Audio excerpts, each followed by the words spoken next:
Shalom, jumpa lagi dalam GKM Menyapa. Senang bisa menyapa Bapak Ibu Saudara dalam kebenaran firman Tuhan. Bapak Ibu Saudara, kalau ada dua benda, kaos kaki dan sepatu, manakah kedua benda ini yang lebih populer, yang lebih mudah untuk kita lihat dan amati? Tentu kita akan memilih sepatu. Kaos kaki sendiri seringkali tidak dipandang. Seringkali kaos kaki menjadi bagian yang tersembunyi, dan sepatu menjadi bagian atau benda yang lebih diungguli, dipandang, dan diberikan pujian. Wah, sepatunya baru, kamu punya sepatu yang lebih bersih sekarang. Tetapi kaos kaki seringkali tidak mendapatkan pujian. Bapak Ibu Saudara dalam kasih Tuhan, padahal kaos kaki itu punya fungsi yang penting. Tanpa kaos kaki kita punya kaki bisa lecet, kita bisa saja dalam keadaan yang tidak nyaman ketika berjalan. Dalam hal pelayanan seringkali orang-orang yang di depan, orang-orang yang terpandang itu justru lebih dipuji, lebih dilihat dan diungguli ketimbang orang-orang yang ada di belakang layar. Hal yang demikian terjadi juga ketika kita membaca satu bagian firman Tuhan. Kita lihat bagian Yohanes pasal 1 ayat 41 sampai 42. Andreas mula-mula bertemu dengan Simon saudaranya dan ia berkata kepadanya, "Kamu telah menemukan Mesias," artinya Kristus. Ia membawanya kepada Yesus. Yesus memandang dia dan berkata, "Engkau Simon, anak Yohanes, engkau akan dinamakan Kefas," artinya Petrus. Saudara, kalau saya ingin tanya antara Andreas dan Petrus, manakah yang lebih kita kenal? Tentu kita akan menyebut Petrus, karena Alkitab sering menyebutkan namanya Simon Petrus ketimbang Andreas.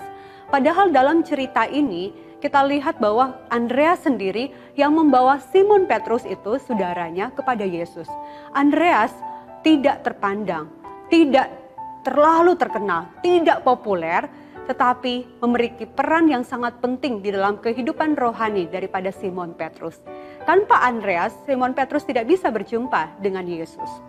Saudara yang kasih Tuhan, seringkali kita melihat yang apa yang di depan mata yang lebih bisa berbicara, yang lebih bisa berkuasa dengan kata-katanya, dengan powernya, memimpin sebuah jemaat.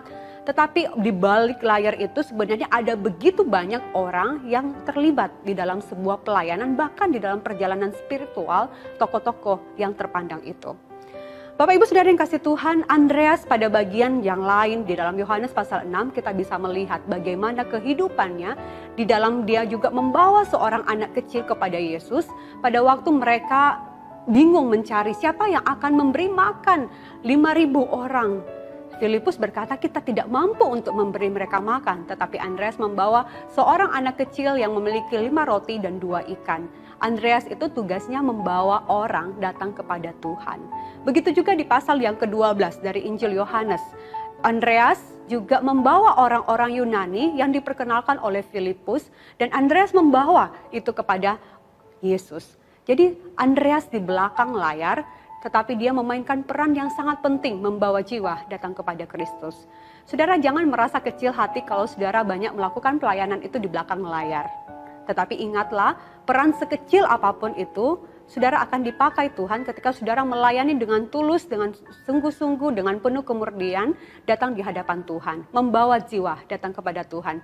Mungkin saudara dengan orang yang saudara ajak ke gereja, saudara beritakan Injil, orang itu akan menjadi pemimpin gereja, orang itu akan lebih terpandang, akan lebih populer ketimbang saudara.